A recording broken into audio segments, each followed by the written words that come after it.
¿Cómo están? Este live es muy difícil, muy duro, porque tenemos que hablar de un nuevo asesinato a manos del régimen de Nicolás Maduro, con tortura silenciosa, abandono, a un hombre como Jesús Manuel Martínez Medina, quien no murió porque estaba enfermo, con diabetes tipo 2 o con un problema cardíaco. Murió porque por meses el régimen de Maduro le negó asistencia médica, lo abandonó.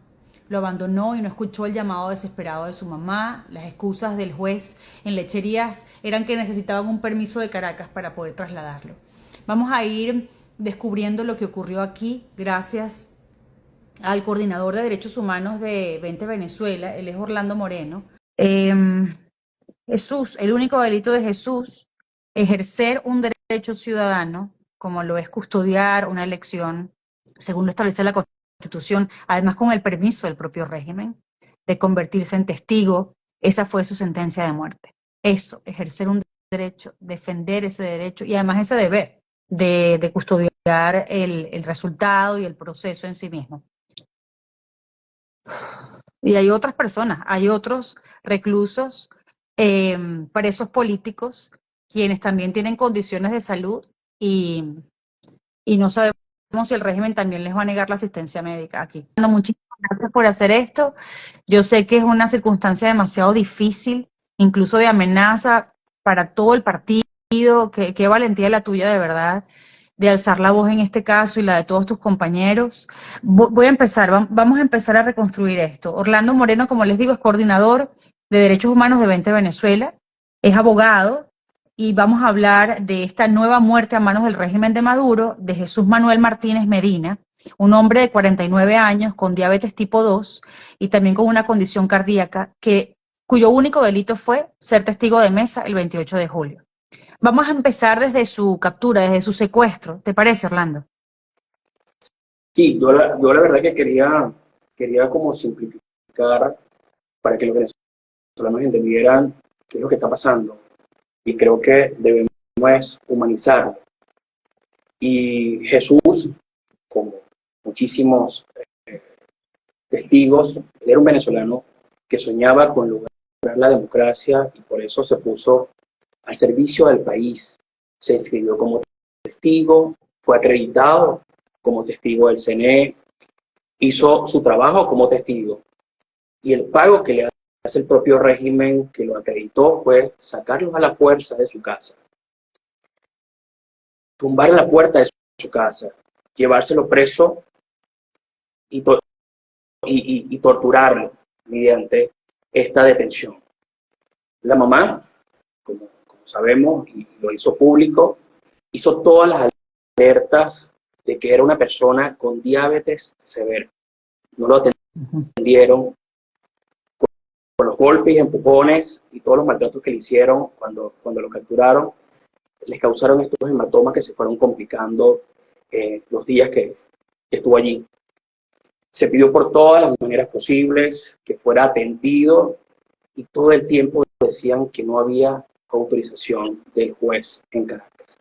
Es un venezolano que lo único que ha buscado es trabajar por la democracia, para la democracia.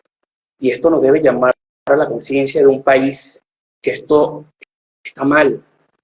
Esto hay que pararlo ya, porque no puede ser una cadena de decisiones y de culpables que va desde un aparato criminal, va por las fuerzas represoras, va por la orden de un juez y por supuesto quienes han dado la orden de que ocurra todo esto. Déjame recapitular un poco. Jesús fue testigo de 20 Venezuela en las elecciones del 28 de julio, allí en Lechería, en el estado Anzoátegui. Fue testigo, gracias a él y a muchos héroes como él, es que nosotros pudimos tener a esos guardianes, quienes custodiaron la decisión popular, y luego él mismo firmó su acta, el acta, como una señal, una prueba que él había estado allí y certificaba lo que allí había ocurrido, lo que la gente había decidido ese día. Fue hasta su casa y allí le revientan, le tumban la puerta, lo secuestran, lo envían a un departamento policial y allí allí él empieza a deteriorarse justamente por las lesiones que le causan al golpearlo, al maltratarlo, al torturarlo, justamente en el proceso de esa detención. Como él tiene diabetes tipo 2, tenía diabetes tipo 2, esos hematomas no los sana como le sucedería a cualquier persona que no tuviera diabetes tipo 2. Esos hematomas se complicaron, se infectaron, le salieron abscesos, y allí es cuando por meses su familia pidió asistencia médica y esa asistencia médica fue negada.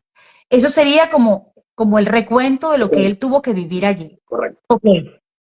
¿Quiénes logran presionar? Porque ya que no escuchaban a su madre, esto me parece interesantísimo. ¿Quiénes logran presionar para que después de meses él fuera trasladado esta mañana a un hospital? Nuestro informe de nuestro relator en Anzoátegui nos indica que fueron los mismos presos comunes que al ver su delicado estado de salud le exigían a la Policía Nacional Bolivariana que fuese trasladado. Más los llantos, fue una fuerza interna de los presos comunes, más la fuerza externa de su madre en el portón de la PNB pegando gritos para que su hijo fuese trasladado al hospital Luis Racetti de Anzoátegui. Un joven que simplemente se apaga porque unos pocos se niegan a entregar el poder a pesar de que ya nadie los quiere. Deja una niña huérfana, una madre con un hijo asesinado por decidir ser parte de una propuesta, de una ruta electoral con un candidato y hacer todo lo correcto. Y la respuesta del contrincante, con todo el poder de un Estado criminal que lo pone sobre la cabeza de cada venezolano que son perseguidos por decir que el mundo ganó, porque eso es el delito. Son los miles, hoy miles de presos, incluyendo niños, están hoy en la mazmorra del régimen. E intentan sabemos los nombres, sabemos los nombres de ese juez, de ese fiscal, de ese defensor público que le asigna el régimen. Sabemos los nombres de esa gente, corresponsables de este asesinato. La verdad, la respuesta que le han dado a los familiares es que nadie supo, solo decían que era un juez número 2 en materia de terrorismo en Caracas. Eso es lo único que saben los familiares hoy y es lo que hemos elevado ante los organismos internacionales de derechos humanos. Te decía, ellos quieren matar con él la valentía de miles de testigos que defendieron nuestra victoria el 28, como tú lo decías, porque saben que los derrotamos. Que esto es la demostración escandalosa de un régimen que enfrentamos hoy, que el mundo debe saberlo, y que debe ser sometido a la justicia internacional, como sabemos que es la CPI, que allí muchas de las víctimas hemos puesto nuestra esperanza para que salga una decisión sin tardar, sin que sea tardía y podamos liberar a muchos de los presos políticos que hoy están exigiendo. Quiero volver a Jesús un minuto, porque él cuando finalmente, después de meses, fue trasladado al hospital, ya tenía sus piernas necrosadas. Cuando los médicos lo ven, deciden amputarle ambas piernas. Él no llegó así al calabozo donde lo metió Maduro. Él no llegó así a ese calabozo. Él se deterioró por los golpes que recibió, se complicaron esas heridas por su diabetes tipo 2, salieron abscesos, se necrosan ambas piernas, deciden hacerle una amputación de ambas piernas y allí es cuando muere, porque además tenía problemas cardíacos. Quiero dejarlo así claro porque hay algunos medios quienes están diciendo que él estaba enfermo y por eso murió. Jesús no murió porque estaba enfermo, murió porque por esa condición, al ser golpeado y torturado y abandonado por el régimen, no proveerle asistencia médica, medicinas, tratamiento inmediato como lo necesita una persona de diabetes avanzada, él murió a raíz de eso. Ahora, le salieron unos nacidos, luego tuvo un acceso en la piel que se llena de pus. Bueno, nunca ellos les prestaron atención a eso, mucho menos de una manera. Pero es que medicina, además era demasiado visible, Orlando. ¿Perdón? Era demasiado visible. Yo después voy a colocar una fotografía de sus piernas. Era evidente que él necesitaba atención médica urgente. Es que lo increíble después que lo llevan al hospital, después de tanto tiempo, es que tenía que hacerse un eco para ver si la pierna había que amputársela, pero no lo dejaron salir porque este juez no había firmado esta orden. Es lamentable aquí que por la firma de un juez, y es por eso que hablamos de este sistema que obviamente lo describía hace un rato, el aparato criminal, las fuerzas represoras, por otro lado, y el juez, y por supuesto quienes dieron la orden, pero el juez, que esta cadena de responsables y de mandos, que obviamente configura el Estado, lo que es el Estado criminal, obviamente los deja morir. Y quiero señalar que es la tercera muerte en custodia después de la elección del 28 de julio. Vamos a hablar de Edwin entonces unos minutos también, de Edwin, y vamos a hablar también de este comerciante, de Edwin Santos, detenido. Él era miembro de Voluntad Popular de solo 36 años. Fue detenido, testigos vieron cómo el régimen lo secuestró, y de repente el régimen dice que no, que apareció allí en una cuneta, apareció a pie de carretera porque tuvo un accidente en una motocicleta. Edwin, además, ¿nos puedes explicar lo que se identificó en las fotografías, también las huellas de la tortura? A Jesús le hicieron tortura silenciosa, al principio lo golpearon y después la tortura silenciosa de dejarlo morir poco a poco. Y a Edwin Santos lo torturan y luego lo lanzan allí a pie de carretera y lanzan una motocicleta que ni un caucho tenía pichado, ninguna señal de que se haya estrellado esa motocicleta en ninguna parte. Y también nos puedes explicar del caso del comerciante quien había colaborado pues con la campaña en su momento también de Apure, ¿cierto? Sí, sí. Bueno, justamente el caso de Edwin que lo documentamos muy bien y que hoy sigue habiendo líderes perseguidos por esto. Incluso hay muchas denuncias que hoy están ocurriendo en Apure. Edwin, los testigos vieron que un grupo de encapuchados vestidos de negro abordó un vehículo que presuntamente decían que era el SEBIN, quienes sin mediar palabras lo aprendieron para trasladarlo a la población de Guadualito, municipio de José Antonio Páez, estado Apure. Obviamente los familiares empiezan una respectiva denuncia por redes sociales y una búsqueda en todos los centros de reclusión, y en todos le dijeron que desafortunadamente no estaba, hasta que el cuerpo de Edwin fue hallado a orillas de la carretera principal vía El Nula, fue adyacente al puente La Arenosa, parroquia Alberto Adrián, en el municipio Fernández Feo, estado Táchira, bajo los considerables signos de tortura. Su cara estaba totalmente irreconocible y mostraba mucha inflamación en múltiples partes del cuerpo. Y eso se ve a grandes rasgos que venía de ser una tortura bastante significativa. Luego, el pasado 18 de septiembre, fue detenido el comerciante y productor agropecuario Asdrúbal Santana Morillo por funcionarios de la DIC. Cuando llegaba a su casa, Santana lo presentaron funcionarios de la DIC por el presunto delito de contrabando y extracción de material estratégico, obviamente la gasolina. Y la Fiscalía 15 en San Fernando de Apure, fuentes presumen que por su fuerte exposición opositora al gobierno haya sido la real causa de su detención el día de hoy prácticamente. Los familiares fueron notificados por parte de agentes del DIC en resguardo del municipio de Viruaca, que el señor Asdrúbal Santana ameritaba ser atendido por un personal médico, ya que se había caído y tenía una lesión en el tabique nasal, siendo trasladado al Seguro Social del municipio de Viruaca, donde posteriormente se notificó su deceso por un presunto infarto. Luego, el de Jesús Medina, estamos hablando de 3 casos donde el mensaje que envía el régimen es un mensaje bastante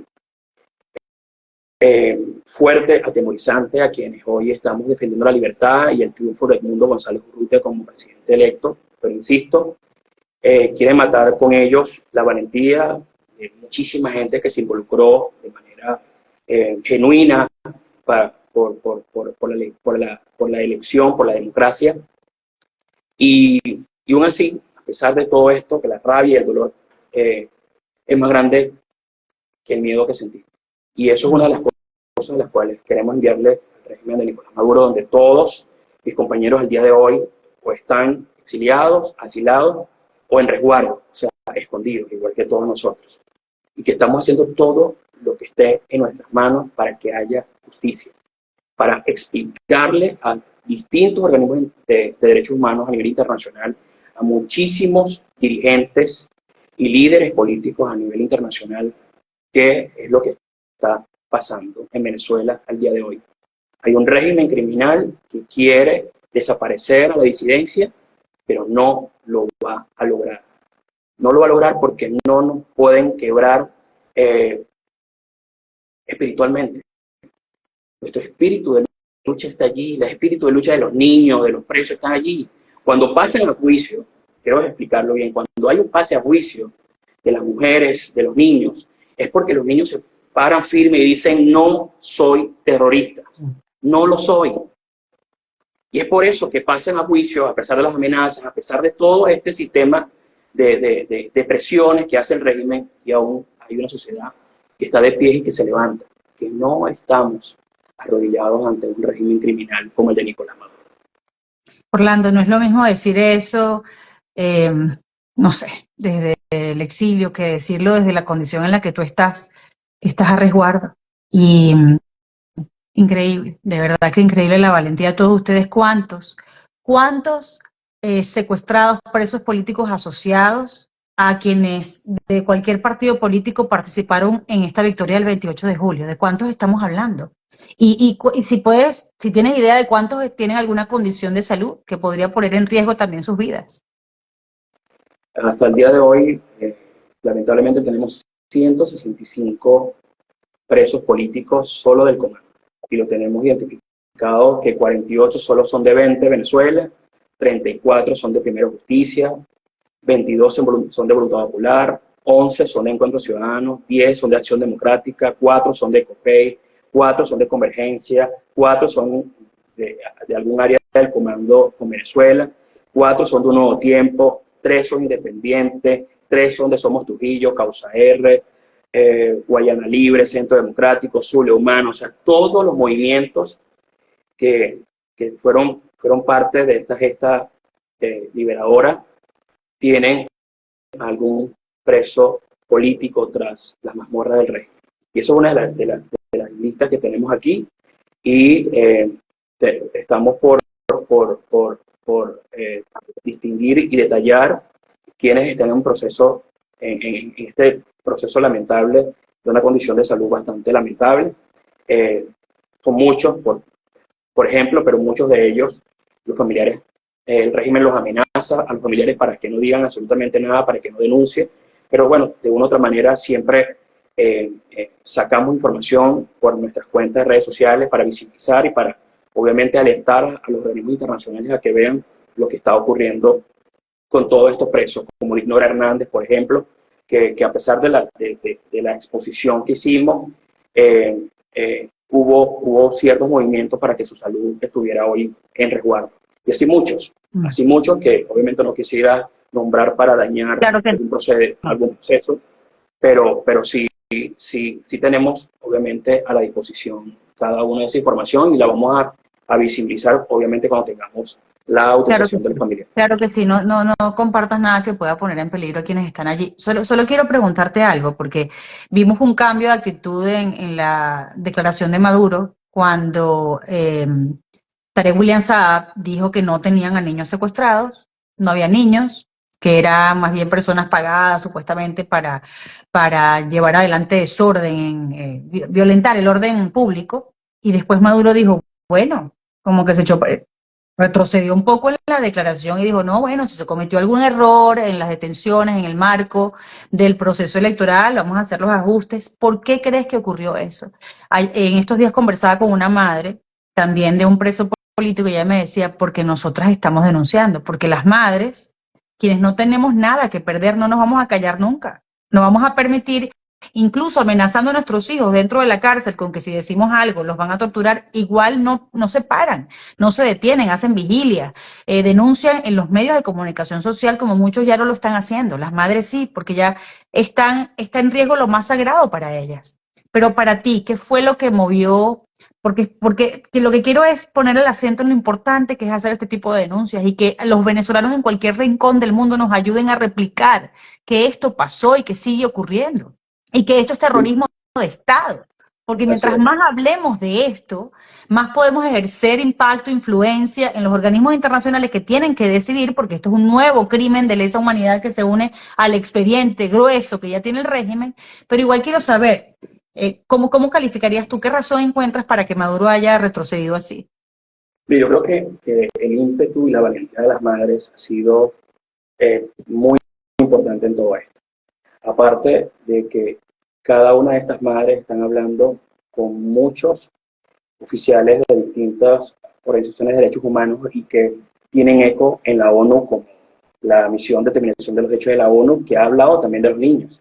Y ha hablado de los niños porque hay, obviamente, información. Por ejemplo, nosotros tenemos hoy cercanos a los 70 niños que maneja también la ONG de Foro Penal y distintas ONG que están haciendo un trabajo muy importante y encomiable en el país. Mira, te puedo hablar, por ejemplo, ellos decían, no, bueno, que no hay niños, no hay denuncia. Bueno, en Apure tenemos a Carlos Manuel Arcila Muñoz, de 16 años de edad, y está en el 6CPC, en la delegación San Fernando, por ejemplo. En Apure también tenemos a Carlos Manuel Arcila Muñoz, de 16 años. En Lara tenemos a Joendry Xavier Suárez Prado, 17 años. En Distrito Capital tenemos a Miguel Alejandro Urbina Hernández, 16 años. En Lara tenemos a Samuel Aarón Rodríguez Vázquez, de 17 años. Tenemos a Luis Guillermo Santiago García, de 16 años. Tenemos a José David Crespo Camacaro, que cumplió años hace poco y tiene 14 años y está en el Manzano, en Barquisimeto, Estado Lara. O sea, ahí está la prueba. Ahí están los niños. Son niños, deberían estar en el colegio estudiando, aprendiendo de historia, de cultura o practicando algún deporte. Y allí los tiene Maduro y Diosdado. Los tiene allí presos. Y hay una lista, aquí están. Aquí está la lista de todos los familiares, que no es un número, porque ellos lo quieren manejar como un número, como ficha de negociación para sostenerse en el poder. Y lo que estamos dando es las pruebas de que cada una de estas personas tiene una vida, tienen sueños, tienen aspiraciones, tienen obviamente una vida que ejercer y ellos están allí esperando su libertad.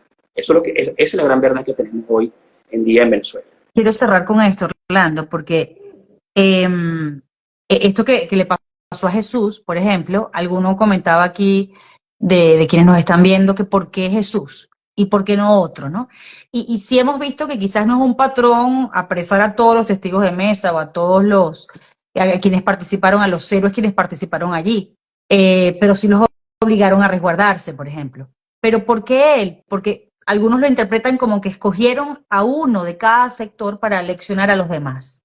Lo que te quiero preguntar, como para que los demás entendieran lo que les podría pasar por haber participado en el ejercicio ciudadano de estar involucrados en una elección, pero que el régimen castiga porque obviamente perdió, porque el país lo expulsó. Mi pregunta es, a pesar de esta arremetida violenta, tan intensa del régimen después del 28 de julio, que es el mismo régimen de antes del 28 de julio, pero aquí es como tú me decías más temprano, ¿no? Que a la justicia internacional, el régimen mata demasiado rápido y la justicia internacional es demasiado lenta. Dinos, en todo caso, ¿cuál es la reacción de los otros testigos de mesa? De personas como tú, quien está hablando aquí, está a resguardo en Venezuela, igual estás haciendo la denuncia. Es decir, esta actitud tuya es la de la mayoría, dispuestos a no dejarse castigar simplemente por verbalizar la verdad de lo que pasó el 28 de julio. Esa es la actitud de la mayoría, de seguir de pie. Estamos cambiando el miedo o la indignación por acción. Creo que al terror hay que darle rostro. O sea, hay que pararse de firme al régimen y decirle al régimen, aquí estamos dispuestos a todo por decirte que perdiste y que debes entregar el poder. Es que tiene la posibilidad de entregar el poder. Y cuando hablaba del nivel de maldad, es para llamar a la conciencia de todo un país que entienda que lo que nos jugamos el 28 de julio, y mucha gente lo decía, y se lo decía María Corina en todos sus recorridos, es nuestra última oportunidad, y así lo entiende la gente. Y así lo ha amarrado la gente a su ser, a su forma de vida en este contexto. La gente hoy sabe que es nuestra última oportunidad y que el régimen está completamente débil. Y sí, te lo decía, el llamado es a la comunidad internacional, porque la comunidad internacional tiene hoy una gran responsabilidad y es no dejarnos solos. Y estoy seguro que no nos está dejando solos por esa empatía que le han dado a nuestro presidente electo Edmundo González Urrutia en todos los lugares a donde va. Y que fotos tan poderosas en el Parlamento Europeo, donde un afiche dice presidente electo, que para nosotros fue algo que nos llenó de esperanza y nos infló el corazón. Eso obviamente nos da muchísima fuerza para nosotros mantenernos en esta lucha y lograr lo que por mucho tiempo, por 25 años, hemos esperado. Y es por eso que ahí están las pruebas, ahí están los venezolanos y aquí seguimos firmes a pesar de toda esta arremetida y estamos transformando el miedo en mucha fuerza organizativa para nosotros lograr quebrar al régimen de una vez por todas. Aquí escribía alguien que cuántos más van a caer de aquí al 10 de enero, ¿no? Y tiene absoluta razón. Esto ya no hay tiempo. Ya la CPI no tiene más tiempo. Ya la comunidad internacional que quiere presionar, que nos presionó y nos empujó a esa elección, que además ganamos, ya no puede esperar más tiempo ni para reconocer a Edmundo González ni para tomar las medidas contra el régimen de Maduro que tengan que tomar. El momento es ahora, es ya. La justicia tiene que ejercerse, ejecutarse y verse ahora, antes que sigan cayendo más víctimas inocentes. De verdad, Orlando, te agradezco muchísimo tu gallardía. Sí. Hay que tener muchísima entereza como para estar aquí y dar la cara dentro del país en este live y hablar por estas víctimas y procurar así con esa denuncia proteger a muchísimos más. Gracias de verdad. Me honra muchísimo haber estado contigo en esta conversación. Gracias a ti, Carla, por el espacio. Estamos a la hora. Igualmente yo. Esta plataforma es de ustedes, absolutamente de ustedes.